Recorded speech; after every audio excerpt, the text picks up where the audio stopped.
I'll never forget being in a lecture class many years ago among a kind of group of young people who had just completed a ministry gap year with a large evangelical Christian organisation that I was working with. And the lecturer was leaving some parting words for the students who many were dreaming of kind of like this full-time career in Christian ministry. He made a statement that left this real deathly silence in the room. He basically said, some of you here won't make it. And by that, he didn't mean, oh, some of you here are not going to make it into Christian ministry. No, he went on to say, some of you here won't make it as a Christian. That some of you will fall away from the faith. And like I said, you could just hear this deathly silence. He then went on to say something that has never left me, which I'm going to share with you now. He said, it's because of this that God loves you so much, he will not leave you in peace. It's because of his love for you that he will not leave your life in peace. Now, if he was to stop there, we'd probably say that doesn't sound very biblical, does it? Because there are many Bible verses which talk about us being able to experience God's peace and to pursue God's peace.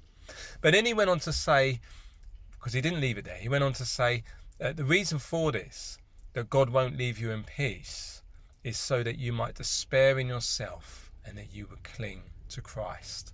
And that's the ultimate goal, isn't it, for the believer, that we would become more like Jesus Christ.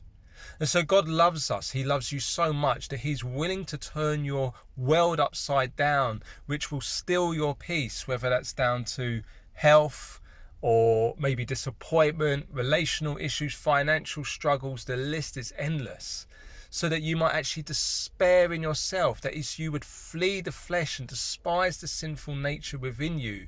The pride, the self-reliance, the selfish ambition, the slander and the unbelief and unforgiveness. Those ungodly attitudes that lurk deep down inside of us that we don't often see or admit to until they're brought to the surface during the trials of life. The trials of life often bring them to the surface.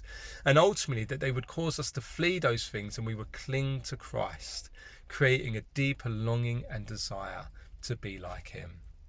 And I've really seen this pattern throughout my Christian walk, and I'm sure most of you will agree, that it's been during those seasons where there hasn't been so much peace in my life that I've actually found myself not just leaning, but literally clinging to Jesus and clinging to him for dear life, which has led to great growth in my life. That I usually notice that growth not during the trial, but specifically when I've come through it. Now, of course, we're to long for peace. We don't go looking for trouble. We want that peace that David speaks about, laying down in green pastures, and we should seek it, pray for it, try and create it and believe for it. But if you find moments, sometimes many moments in your walk that disturb your peace, don't fret, don't fear, because it will often be a mark of God's love for you.